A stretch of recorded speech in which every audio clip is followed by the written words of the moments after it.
It's the first French ship to reach the North Pole, and the only one equipped to power through the thickest Arctic ice and the churning seas of Antarctica. Come aboard the Commandant Charcot. For 6 years, a massive construction project across Europe engaged hundreds of engineers and workers.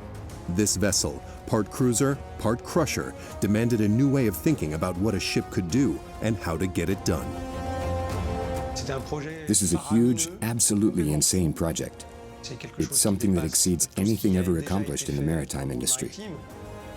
Now we've got our tickets to board this astonishing ship and uncover its secrets on a 10-day journey around the Svalbard Archipelago, 800 miles from the top of the world.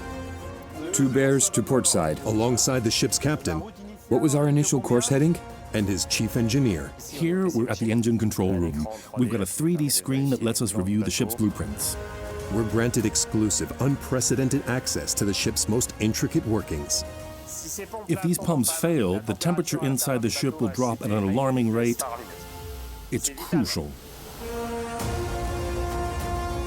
Through computer-generated images and first-hand accounts from the ship's designers, you'll discover why the Commandant Charcot stands in a class by itself, uniquely able to navigate the treacherous waters of both the North and South Poles.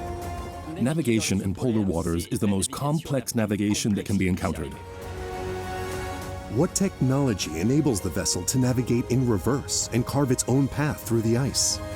The ship features a unique airplane wing designed at the stern, which enables it to push away ice blocks once they've been crushed by the propellers. How can its hull withstand the punishing pressure of the ice? We can see that the metal is thicker here. It's called the ice belt. And how can it produce its own electricity and its own drinking water to remain in total autonomy in the remote seas when there's no one to call for help? The ship has a 2-month autonomy in polar zones with 0 waste discharge. Let's embark on the Commandant Charcot for a thrilling, chilling adventure in the heart of the ice floes and discover this exceptional, already legendary ship.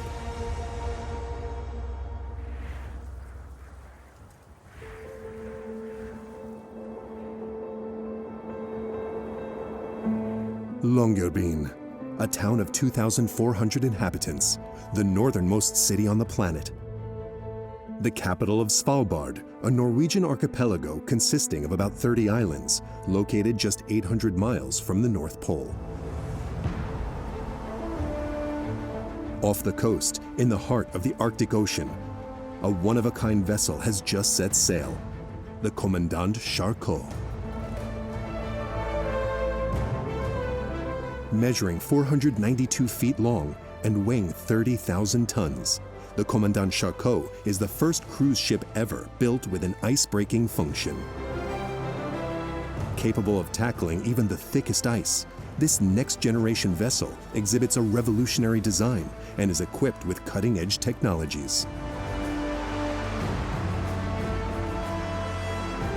Its design and construction have led to one of the most exceptional adventures in the history of navigation. It took 6 years to go from the idea of this somewhat crazy project back in 2015 to the completion and delivery of the ship in July 2021.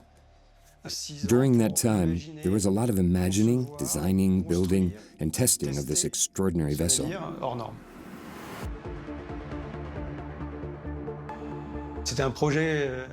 It's a massive, insane project. It's a UFO. It exceeds anything ever accomplished in the maritime industry.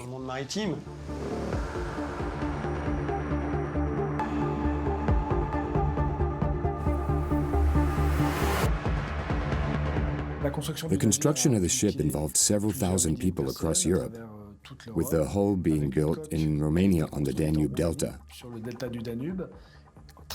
Then towed to Norway, where the ship was completed, including all the public spaces and cabins. The shipyard itself employed several hundred people to finish the vessel.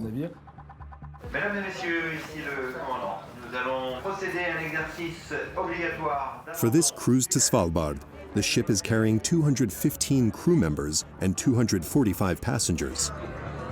including avid fans of the far north and scientists. The itinerary includes expeditions on land and at sea to discover completely wild species and places, as well as sampling and measurements in real-life conditions to support studies devoted to the Arctic Ocean's ecosystems. It's a new type of hybrid cruise that only the Commandant Charcot is currently capable of pulling off. The journey, a circumnavigation of Spitsbergen, the main island of the Svalbard Archipelago, to reach the island of Northeast Land, classified as a nature reserve and covered by the largest glacier in Europe. It's one of the most remote territories on the planet. To take passengers to such inaccessible places, engineers had to come up with solutions to allow the ship to navigate in waters that a traditional vessel would be unable to face. Sea ice forms when the temperature of salt water reaches 28.8 degrees Fahrenheit. At that point, the water begins to freeze and a thin layer of ice forms on the surface of the ocean. Depending on the outside temperature, winds, and ocean currents, the thickness of the sea ice can range from just a few inches to almost 13 feet in the areas closest to the North Pole. To design the ship, it was necessary to have a thorough understanding of the operating temperature, ice thickness, and surroundings, especially the obstacles. This included knowledge of the Arctic ice pack, a highly heterogeneous environment consisting of different types of ice plates, such as intact, first-year, and multi-year ice. The older ice gets, the harder it becomes, and it is increasingly difficult to break it down. Additionally, the ship had to be capable of navigating through ice ridges, which are formed when drifting ice plates collide and create underwater ice mountains, reaching up to 33 feet thick. The boat had to be able to cope with it.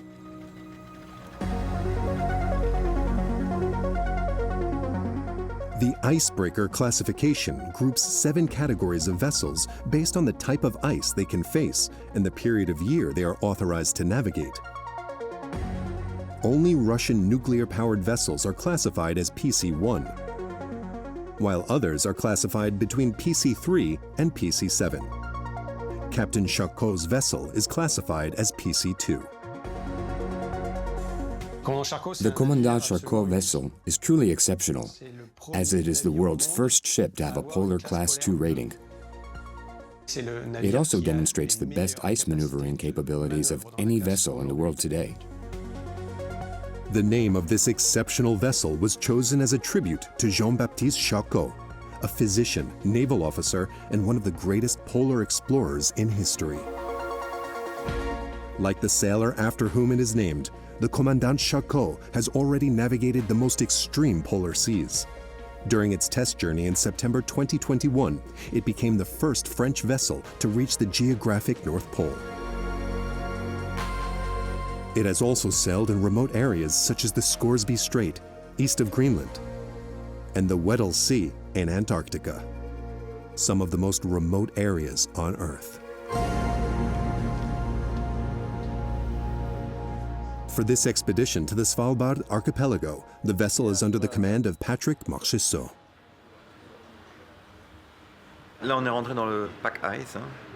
We have entered the pack ice that drifts all around the North Pole. We are experiencing Arctic weather. A cloudy sky, a bit of fog. This is the atmosphere of polar explorations.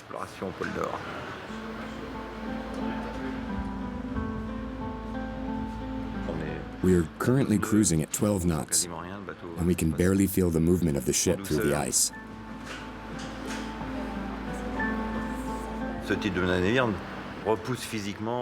With this type of vessel, we are able to push beyond the limits and explore uncharted territories, new to us but also to the world.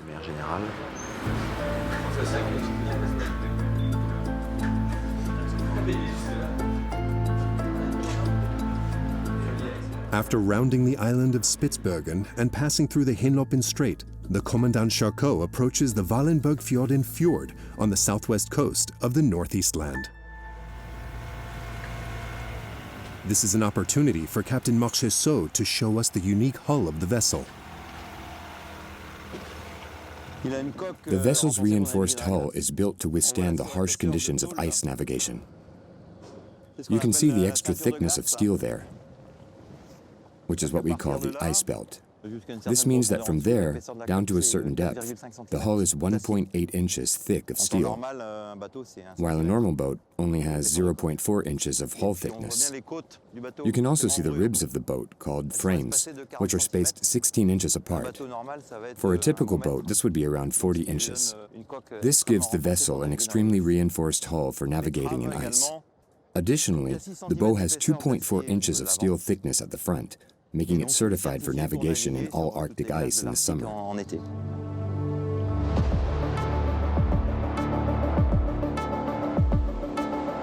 Ice can be incredibly tough. Ice from a glacier, which is compacted ice sometimes from 10,000 years ago, is very blue ice with no air inside. It's like floating blocks of concrete. So if the ship hits it, the vessel has to be able to withstand the impact. That's why special steels are used, which are more resilient and thicker than regular steels, with more numerous and closely spaced frames in specific areas like the front, back, and along the ice belt of the ship, places where anything that could damage the boat could hit. The sides are also reinforced to withstand compression when entering the ice, which is why we have a highly reinforced ice belt. The hull of the Commandant Charcot has a completely new design, in addition to its reinforcements. Unlike classic icebreakers with a bow shaped like a blade, the Commandant Charcot has a much more rounded one.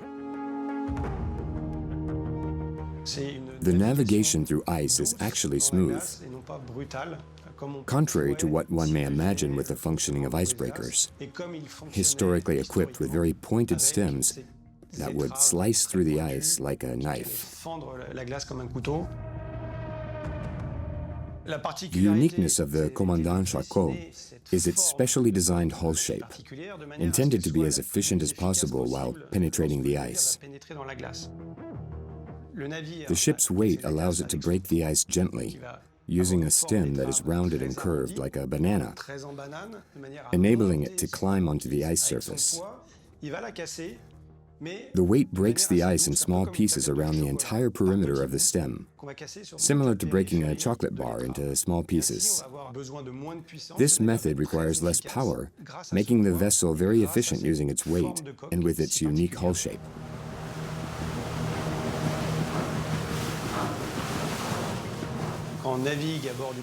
When sailing on the Commandant Charcot, the encounter between the ship and the ice is quiet, without any disturbance.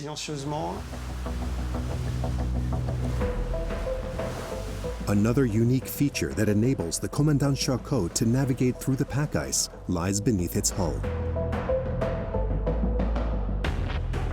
Conventional vessels feature a stern-mounted propeller for propulsion and a rudder for steering. Conversely, the Commandant Charcot is equipped with two electric motors, known as azipods, that turn forward-facing propellers. These two motors can rotate 360 degrees. The Commandant Charcot doesn't use a rudder for steering. It relies on the pods to both propel and direct the ship by rotating. These pods are the strongest available. A 5-blade propeller has been installed on each pod, which serves a vital function.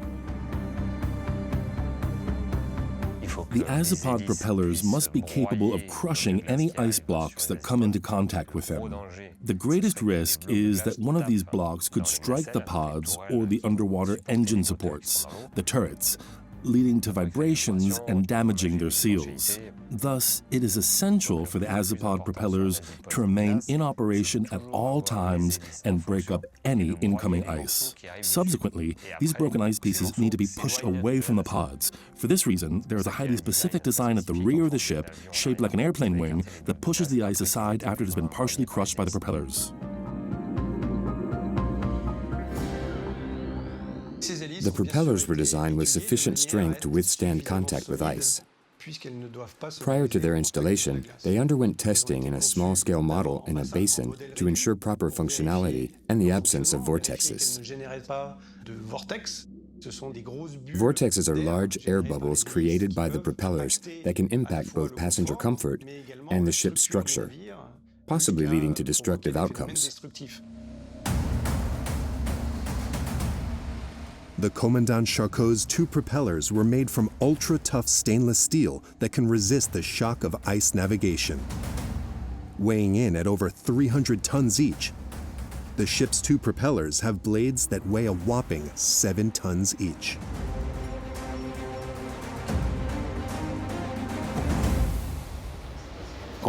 When navigating through a flow of ice, the ship makes physical contact with the ice, causing the block of ice to roll along the hull to one side or the other, resulting in a sensation similar to turbulence on an airplane.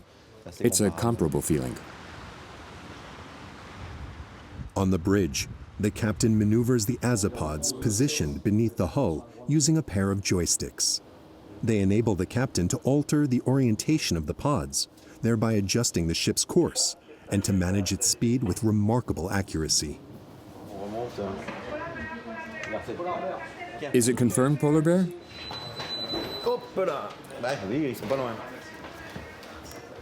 They're not far. Is it confirmed, Polar Bear? At 9 o'clock. All right, we'll take care of it. 2 bears to port side. Do you see them or not? Over there. Okay, let's go. What was our initial heading again? Despite its imposing size, the ship has exceptional maneuverability. With a gentle touch, we can position it precisely where and how we want it. Okay, I got one. Swimming? Where? I will show the direction. Yes, tell me. It's going up. Okay. Okay, yes, I can see that, yes. Wait. Ready, my direction. This ship is so nimble, it's like a spinning top.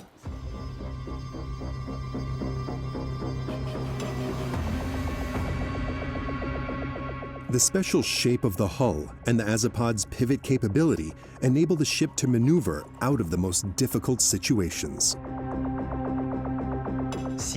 If the ice pack is too thick and the ship cannot make headway despite its maximum power, there are 2 options available. One is to do some ramming by performing a bit of reverse maneuvering and then launching the ship forward with more speed to break through the ice pack. If this doesn't work, then we perform a maneuver to turn the ship 180 degrees and position the azipods to face the ice pack. We then bore our way through the ice using the propellers.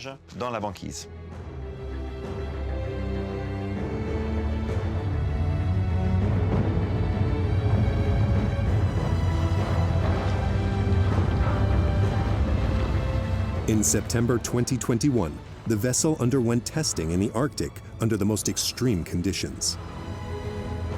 Its unique reverse navigation technique, utilizing the azipods as ice-cutting tools, proved its capability to make headway in ultra-compact ice.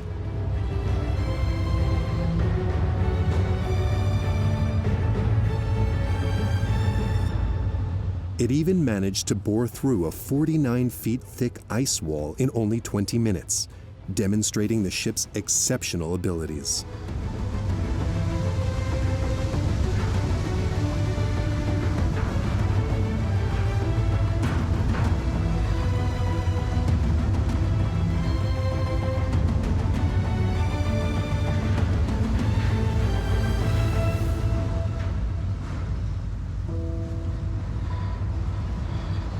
After sailing close to the shores of Northeast Land, the ship set a course towards the north. It has just surpassed the 81st parallel and reached the northernmost point of its voyage.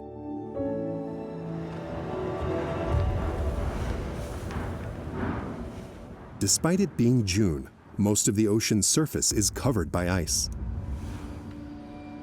The captain is vigilant on board, continuously adapting the ship's course to steer clear of obstacles and carve a way through the ice.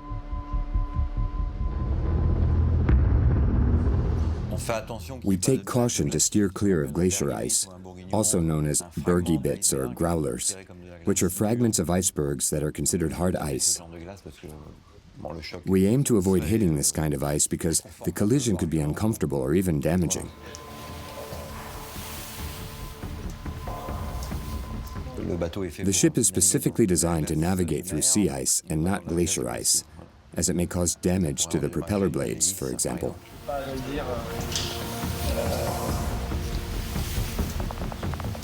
It's our responsibility to keep a lookout and visually determine the type of ice we're encountering, so that we can maneuver through it wisely. Satellite maps received on the bridge give a bird's-eye view of the ice zone the ship is crossing, but they're often several hours out of date. Since the pack ice are constantly shifting, the ship relies on an essential tool on board. Housed in a specially designed compartment at the front of the vessel, a helicopter.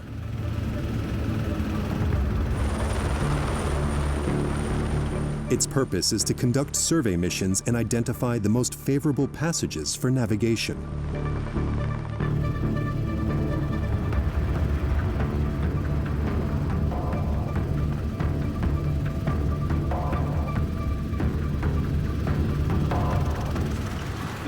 Sometimes the ice charts aren't accurate, so we take out the helicopter to check the ice conditions.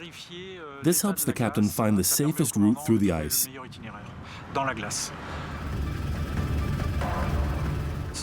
It's a precautionary measure that gives him a bit of an advantage.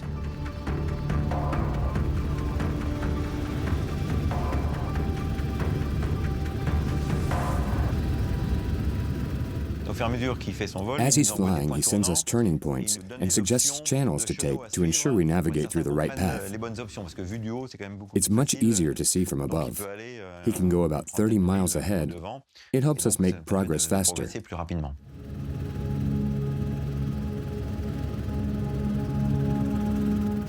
It saves us valuable time and energy. The helicopter consumes fuel while it's flying, but obviously less than we do weaving through the ice.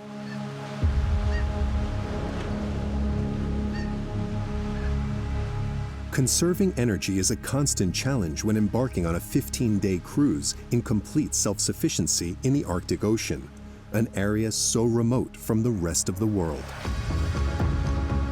To propel a 30,000-ton vessel through the icy waters, Commandant Charcot's 2 azipods were outfitted with extraordinary power.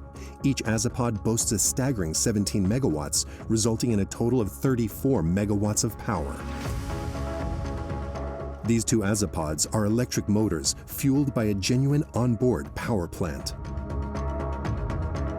This intricate machinery is fitted with the latest and greatest technology. 2 tanks of liquefied natural gas, situated directly above the hull, supply power to 6 generators spread across 2 engine rooms. These generators produce all the electricity necessary to operate the ship. Electricity is directed to 2 propulsion rooms located at the stern of the vessel to power the azipods. These rooms house the systems responsible for powering the propellers and enabling the pods to rotate a full 360 degrees. These ultra-modern installations were purposefully designed to meet the most challenging requirements of polar navigation.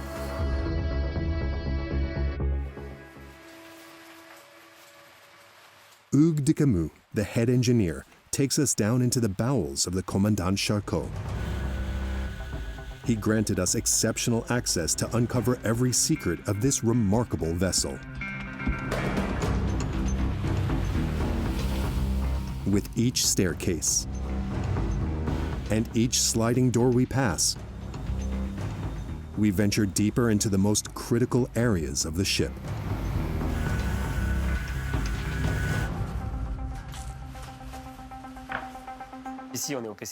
In the machine control center, we've got this 3D screen that helps us check the ship's plans. The ship has a ton of stuff, so we use it to track all the pipes and air ducts. I can search for a specific circuit and see where it runs, and the other machine officers can do that too. It helps us locate things on the plans before we go find them on the ship.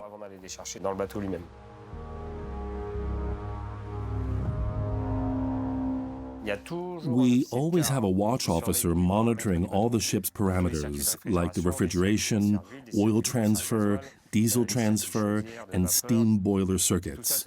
We control it all through these two screens here. Above that, I've got everything for managing the propulsion and electrical production.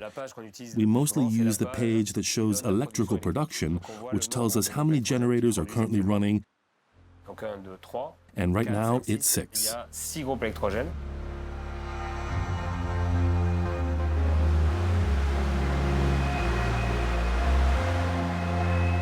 To propel the Commandant Charcot, the designers chose to use LNG, liquefied natural gas. Using the fuel with the lowest greenhouse gas emissions on this ship was a no-brainer to minimize our impact when sailing through these areas. At the moment, there are no fuels available on the market that are more environmentally friendly than natural gas. This helps decrease particle, sulfur, and nitrogen oxide emissions, as well as reduce CO2 emissions by approximately 25%.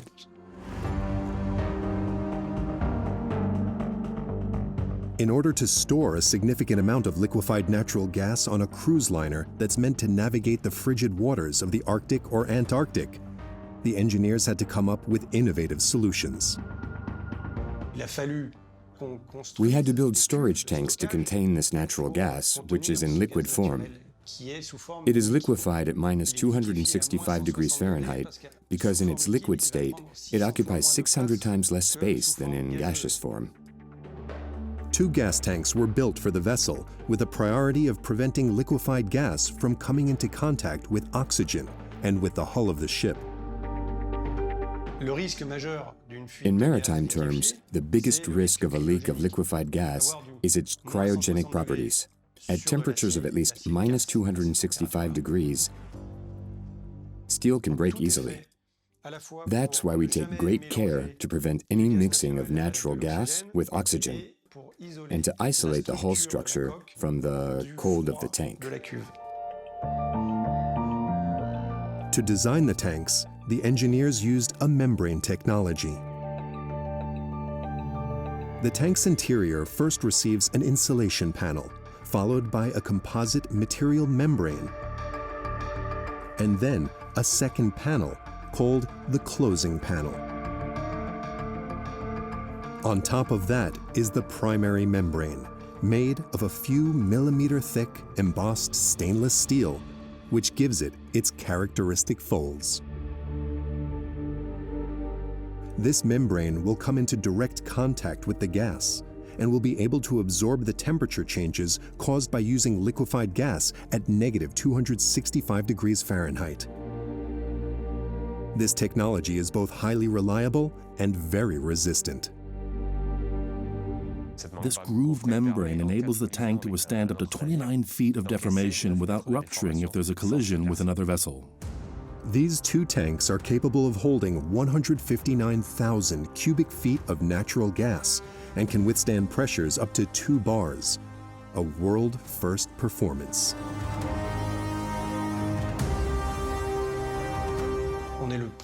Thanks to this innovative feature on our natural gas storage tanks, our ship has become the world's first to navigate safely and with respect for the environment, while enjoying a natural gas autonomy of approximately 2 months.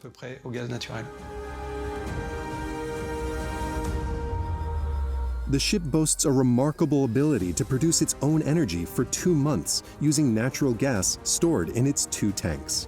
This is made possible by 6 powerful generators installed in 2 engine rooms adjacent to the tanks.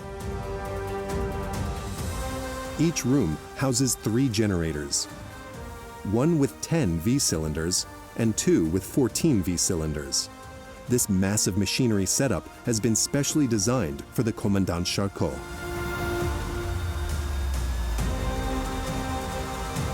The ship can run on just one of these 6 generators, providing redundancy for maintenance operations without compromising navigation. The engines are equipped with dual fuel technology, allowing them to run on natural gas or low-sulfur marine diesel.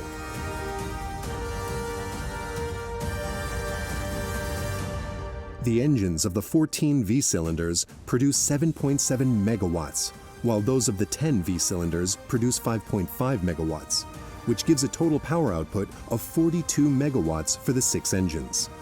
Each one is driving an alternator capable of generating a tremendous amount of electricity.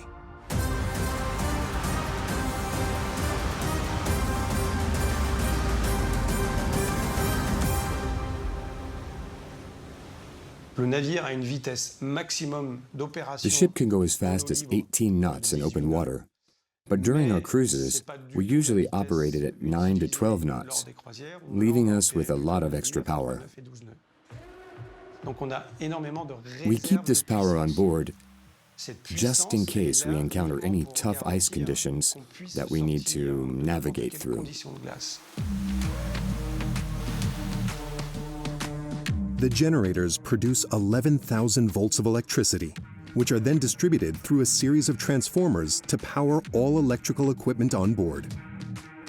3,300 volts go to the Azipod propulsion system, while 690 are used by industrial devices such as pumps and fans.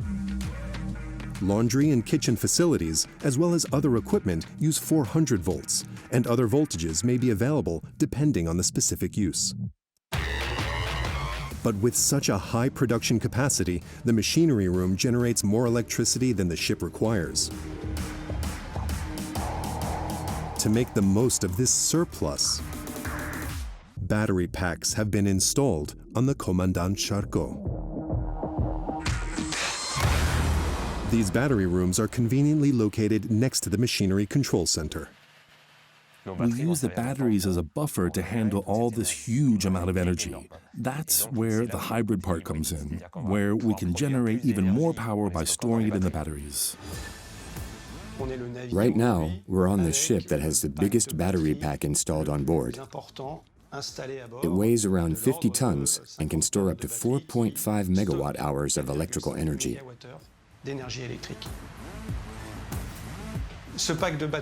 This battery pack is capable of providing complete battery autonomy for up to 1 to 2 hours. We call it the zero-emission mode on board. We use it when the ship is docked, or we're navigating through environmentally sensitive areas where we want to avoid disturbing the wildlife by keeping the ship in a quiet mode of operation. The number of operating generators, as well as the charging or discharging of the batteries, is dependent on the navigation conditions and the power needed by the Azipods. Throughout the voyage, the ship's chief engineer, Hugues de Camus, meticulously monitors the production of electricity needed for the ship to operate smoothly.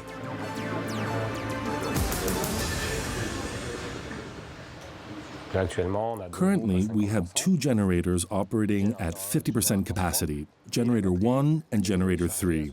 The battery is charged to 60%, which means it's nearly at full capacity and optimized for use. We're currently in ice mode, as indicated by the yellow light on the control panel, which means we're managing power consumption and motor usage specifically for icy conditions. However, the ice isn't very severe at the moment, so we're not anticipating any significant issues. I can monitor the propellers. Look at the curves, particularly the orange curve, which indicates the propeller's rotation speed, and the green curve, which indicates the torque exerted by the propeller in the water and on the ice if present. For example, we just hit a block of ice, and we can see that the torque increased while the speed decreased. This is common when a block of ice comes into contact with a propeller and momentarily stops it. Because the ice is soft, it doesn't take long to pass through, and the torque doesn't increase too much. So this is a typical figure when a block of ice comes into contact with a propeller.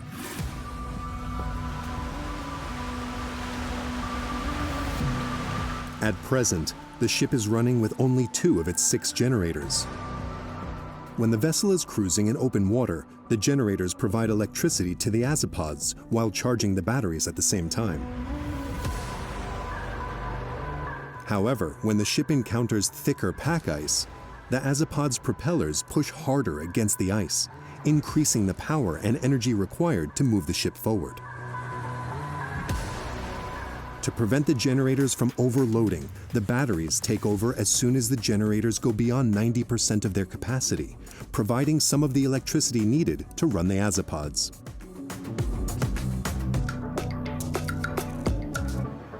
A sophisticated system has been implemented on board the ship which has the ability to optimize energy consumption, resulting in a reduction of the amount of fuel required. Additionally, it's capable of extending the lifespan of the generators.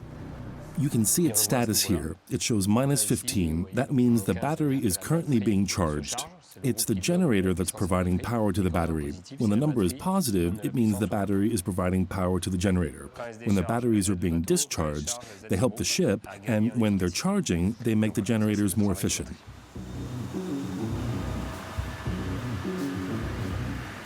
The 2 battery packs together have the power of 1 generator. That's pretty impressive.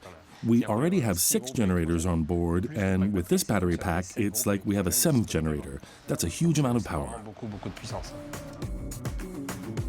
When facing the thickest ice conditions, the Commandant Charcot vessel can count on a powerful system. All 6 generators and 2 battery packs can work in tandem, supplying maximum power to the 2 propulsion motors. This intelligent system prevents overloading the generators and allows the ship to confront even the most extreme situations. Thanks to this setup, the vessel was able to reach the geographic North Pole. However, when navigating these harsh conditions, the 2 azipods and their propellers face even greater challenges. The torque, which is required to break through the blocks of ice they encounter, reaches maximum levels.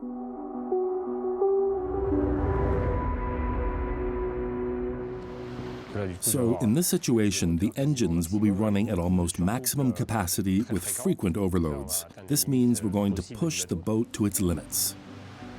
It's kind of like a blender. If you fill it up with fruit and force it, it won't be able to turn. It will just heat up and eventually burn out. However, we have clearance to let it heat up a bit for a certain amount of time.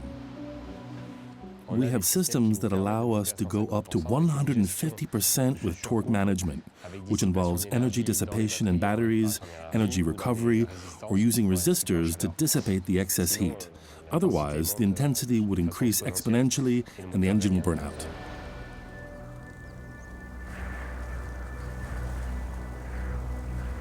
Hugues de Camus leads us into one of the vessel's 2 propulsion rooms. An ultra-secure location accessible only through a watertight and fire-resistant door. The circular shape of the azipod is clearly visible, along with the system that enables it to function. High-voltage electricity, up to 3,300 volts, is fed into the electric motors that drive the azipod propeller. 3 hydraulic motors on each side of the device are also noticeable. These 6 engines allow the captain to orient the azipod as desired from the bridge. Each propulsion room is positioned directly above one of the azipods, and the 2 rooms are completely isolated from each other. What's unique about the design of this ship is that it has 2 completely separate engine rooms. This level of redundancy is in place to increase the ship's safety. It even extends to the azipod propulsion system. Each azipod has 2 half-electric motors. So if one fails or loses power, the propeller can still turn with the remaining half motor that is powered by another means. This level of redundancy requires a lot of wiring and piping throughout the entire ship, and it goes through different routes to increase safety in case of an accident. The ship can therefore be kept operational through all the electrical circuits and piping that have been designed for this purpose.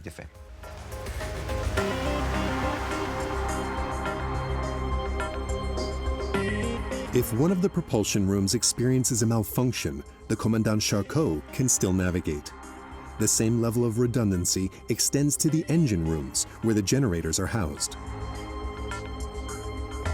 Even if one of the rooms is affected by a fire or flooding, the ship can continue to operate with the other room without any issue.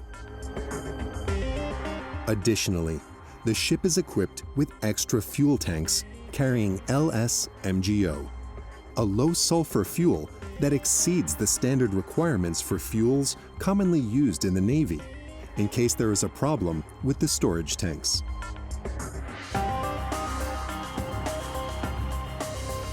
This reserve guarantees a safe return to port in the event of gas supply issues.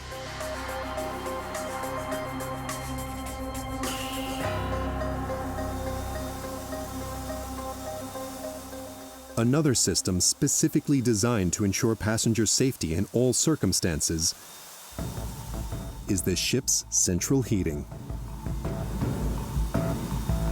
The vessel is like a safety cocoon in a harsh environment. Outside, the temperature can drop down to -13, and it has even reached -18. If the heating system fails, I'm afraid the ship will become uninhabitable in just 2 hours. That's why it's of utmost importance to maintain the proper function of the central heating system. To guarantee the ship's warmth, a smart heating system has been installed in the extension of the ship's generators. The Commandant Charcot is an electrically powered ship with generators that run on natural gas to produce electricity. These engines are almost 50% efficient, which means that 50% of the energy from the fuel is lost as heat in the exhaust gases.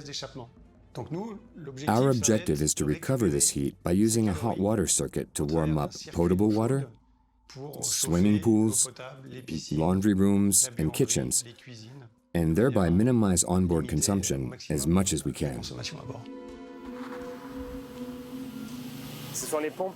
It is the pumps that moves hot water throughout the ship, serving as the main heating system. If they were to fail, the temperature inside the ship would drop incredibly fast. It's absolutely vital. I'd rather be put in the middle of a lion pack than at the North Pole without this. These pumps are the core of the ship's heating system, ensuring a comfortable environment on board. Each pump can heat the entire ship, and luckily we have 4 of them. With cutting-edge propulsion technology and energy optimization systems, the Commandant Charcot can venture to the farthest corners of the Earth and sail solo for 2 months straight without jeopardizing the safety of the crew and passengers. It proved its remarkable abilities when it reached the geographic North Pole. Captain Etienne Garcia, along with Captain Marchessault, both experienced French naval commanders renowned for their proficiency in navigating icy waters, were at the helm during the full-scale test voyage. Their joint leadership made history. We made it. We had dreamed about it. We've reached the 90th parallel. This is the first time a French vessel has reached the North Pole. It's a historic moment that we will accept with great humility. The Commandant Charcot is the only cruise ship that can reach the North Pole right now. In fact, it was the first French ship ever to reach the geographic North Pole.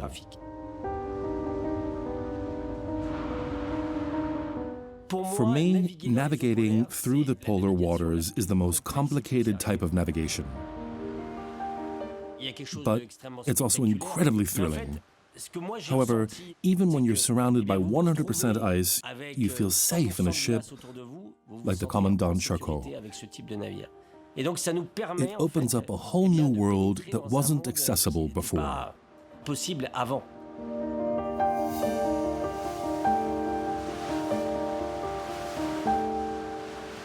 The Commandant Charcot has been cruising for 10 days and is now heading south, sailing along the east coast of Spitsbergen Island. Its next destination, before returning to port, is a fjord near the Lillehookbreen Glacier, one of the largest in the archipelago.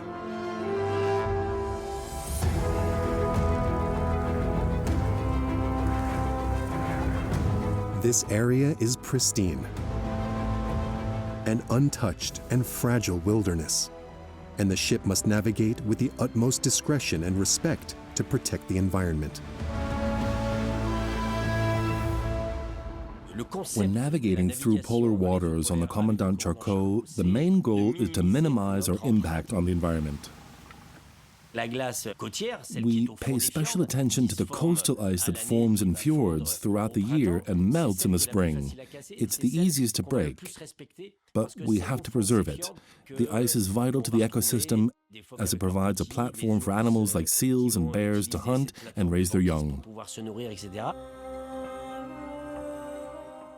So we navigate through the drifting ice to access the edge of the coastal ice. Even though we have the ability to break through the ice with ease, we won't break through it. We choose to find a spot that won't compromise the ice's fragility. Despite our ability to go almost anywhere, we opt to be respectful and mindful of our surroundings. To safeguard these delicate regions, the International Maritime Organization created the Polar Code. This code applies within 2 areas marked by boundaries situated at the 60th parallels, both north and south. Every vessel that crosses these lines must adhere to particular regulations when navigating through them. Managing water on board is one of the critical factors in complying with the Polar Code. A ship carrying over 400 people can be compared to a small city. The daily water consumption can reach a whopping 100 tons, with 25 tons being used for laundry, 10 to 15 for the kitchen, 10 tons for technical facilities and cleaning, and 50 as drinking water. To meet this demand, the ship is equipped with a system that can produce all the necessary water by treating seawater. In the past, we used to bring plastic bottles of mineral water on board for serving to passengers as drinking water. But now we've decided to completely eliminate plastic waste. So we pump seawater, filter it, and pass it through desalination units called osmotic purifiers. The resulting water is chlorinated, stored on board, and it's drinkable, although it has an unpleasant taste. To fix this, we've developed a special filter that removes anything that could give the water an unpleasant taste, including chlorine and any potential plastic or metallic tastes that might come from the pipes. After that, we bottle the water we produce on board in glass bottles, which we seal up. The ship has 2 osmotic purifiers. Each one can generate 120 tons of drinkable water daily. This production capacity of 240 tons is over twice the amount needed. Additionally, Commander Charcot's zero waste policy mandates that no wastewater be released into the environment from the ship. We have installed a wastewater treatment system on the ship to recycle and reuse water. This system processes gray water from the sinks and showers and black water from the toilets. Our approach is to mix these 2 types of water and send them through a filtration and bacteria treatment system, like an accelerated septic tank. By over-oxygenating the bacteria, they'll be highly effective in breaking down all the matter. The remaining residue will be filtered through ultrafiltration membranes, which also rely on bacteria. The clean effluent that comes out can be safely discharged or reused for laundry in the laundry room.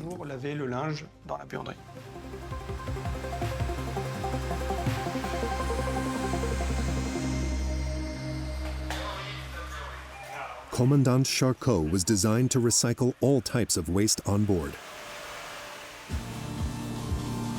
A specific treatment system is used for each type. Cardboard is shredded, glass is crushed, and food waste is ground up and transported to a press for dehydration. The remaining pulp is then compacted and stored as frozen pellets. The vessel is currently capable of operating independently in the polar region for 2 months without any waste discharge.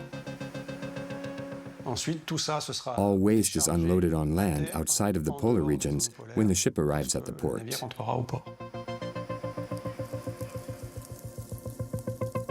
The arrival of this extraordinary vessel in the world's most remote regions sparked an innovative idea among its designers to include scientific facilities on a cruise ship.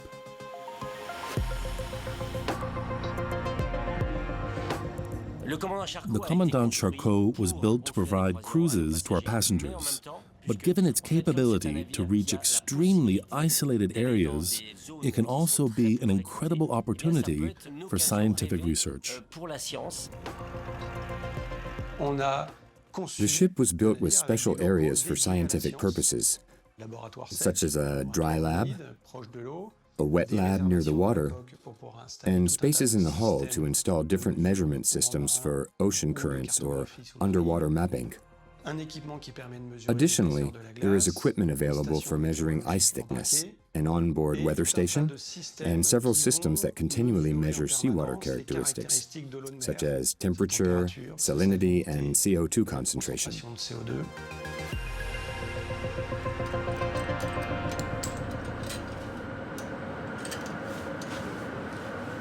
Researchers accompany each cruise to gather water and ice samples, as well as to conduct atmospheric analyses.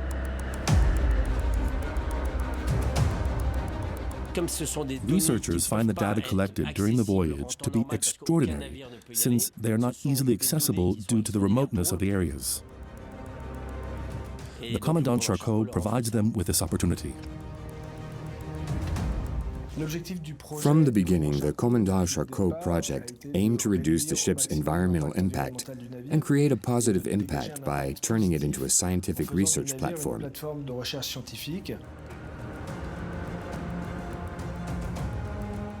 Scientists can conduct their research on the ship, which also enables passengers to participate and interact with them. It is a unique opportunity to become part of the history of navigation and scientific research in polar regions. We explore some of the most isolated places, not just geographically, but also scientifically, as we collect data and gain a better understanding of how the world works. Charcot would have loved this ship. It would have been his dream come true. Gas propulsion, ice-breaking capabilities, and top-notch science facilities. We put all of that together, and it worked really well. The passengers are happy, and so are the scientists. And the crew are all incredibly proud to cruise on this amazing vessel. It's a tremendous achievement. Commandant Charcot is the only French ship with such ice navigation capabilities. There are no other ships like it, and I think it will continue to be one of a kind for a while. The Commandant Charcot has finished its cruise around Svalbard. Soon, it will set sail again with new passengers on board and will head to new locations in the north or to Antarctica near the South Pole. This amazing vessel will continue to uphold the century-old legacy of polar exploration for many years to come.